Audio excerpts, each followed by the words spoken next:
Dear students, today's topic is determining VRMS. Then we can say instantaneous discrete values. Instantaneous discrete values means the values which are defined at a certain time interval. Okay, those are called instantaneous discrete values. Okay, so for discrete values we can easily find VRMS value, that is, suppose we have values v1, v2, v3 and v4, then VRMS means root mean square.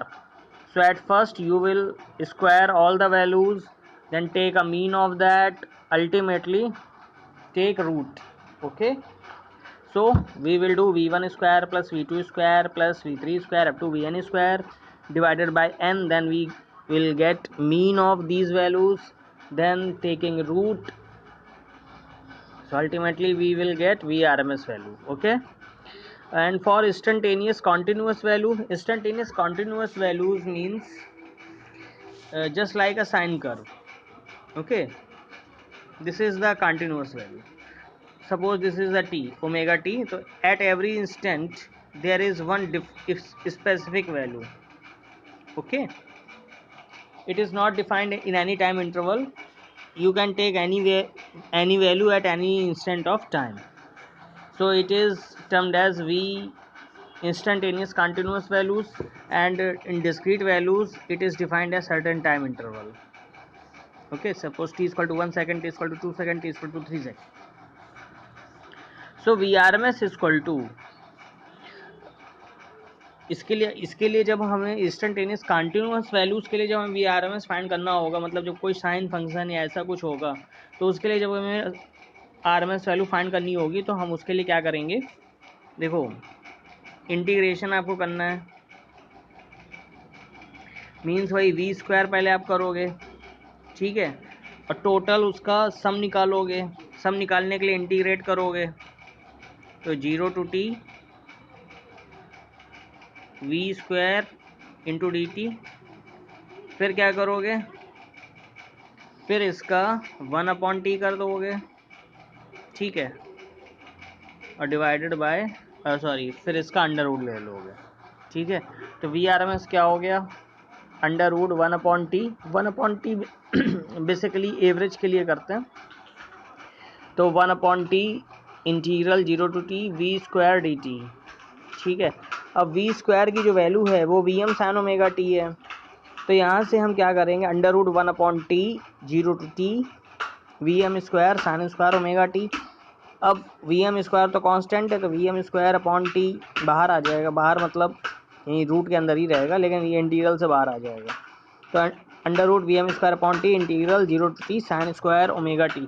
अब sine square omega t के लिए हम क्या करेंगे, इसको cos 2 omega t का formula आपको पता होगा, cos theta equal to 1 - 2 sine square theta, तो उसी से ही आया है आपका sine square omega t equal to 1 - cos 2 omega t upon 2, ठीक है। तो साइन स्क्वायर ओमेगा टी की जगह लिख देंगे 1 - cos 2 ओमेगा टी, और ये जो 2 है ये आपका बाहर चला जाएगा, ठीक है। तो Vm square upon 2t under root 0 to t integral 0 to t 1 - cos 2 omega T D T, ठीक है। अब 1 का इंटीग्रल t हो जाएगा, cos 2 ओमेगा टी का हो जाएगा sine 2 omega t upon 2 omega, फिर इस पर लिमिट लगा देंगे 0 to t, तो लिमिट जब आप लगा दोगे तो t की जगह कैपिटल टी आ जाएगा, माइनस वहाँ sine 2 omega t upon 2 omega हो जाएगा, और ओमेगा इक्वल टू आपको पता है 2 पाई अपॉन टी होता है, ठीक है।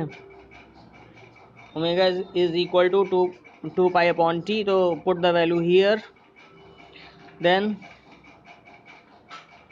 it will be under root Vm square t upon 2t minus Vm square upon 2t into sin 2 upon 2 omega, और ओमेगा की वैल्यू आप पुट करोगे 2 पाई अपॉन टी, तो टी टी कैंसिल हो जाएगा, यहाँ बचेगा साइन 4 पाई, ठीक है, 2 × 2 पाई ये होगा साइन 4 पाई, और साइन 4 पाई आपका 0 होता है क्योंकि साइन पाई 0 होता है, तो ऐसे समझिए, जैसे कि मान लो साइन 2 पाई, आप साइन पाई, ये पाई हुआ, ये पाई हुआ, ये 2 पाई हुआ, यानी कि साइन जीरो से थे, 2 पाई इक्वल टू 0 हो गया।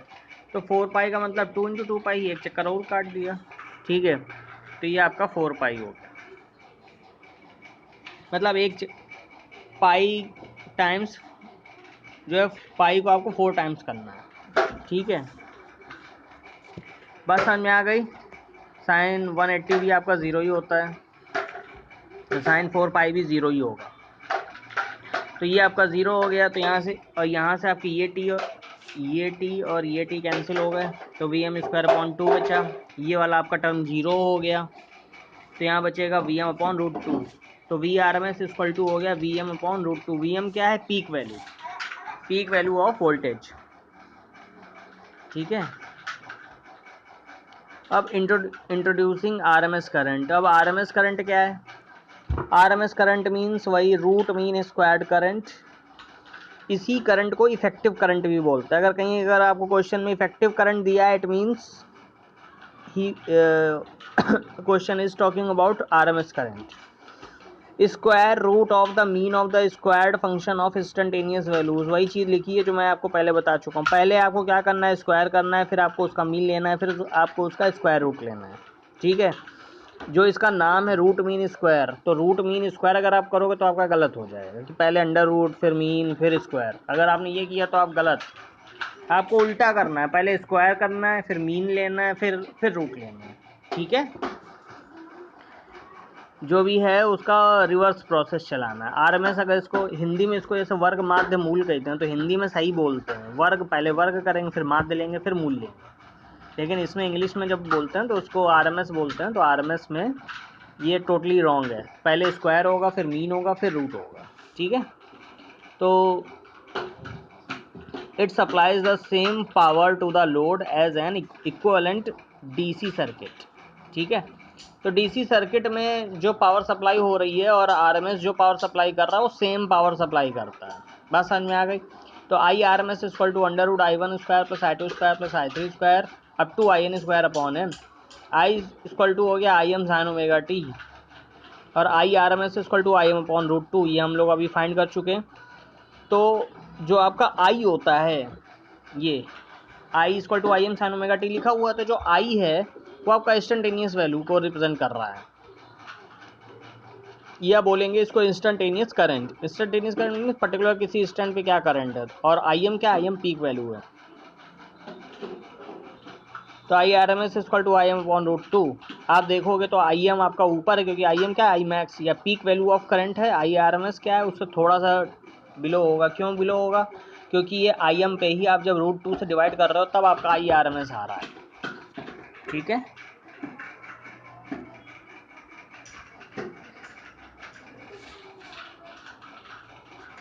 चलो यहाँ तक कर लेते हैं। I average mean value of current over 1 voltage. ठीक है, ओवर 1 वोल्टेज साइकिल आप बोल सकते हो। ठीक है, तो आई एवरेज क्या हो गया? आई एवरेज जो होता है आपका, ये basically mean value of current है ओवर 1 वोल्टेज साइकिल। मतलब एक 1 वोल्टेज साइकिल में, जैसे कि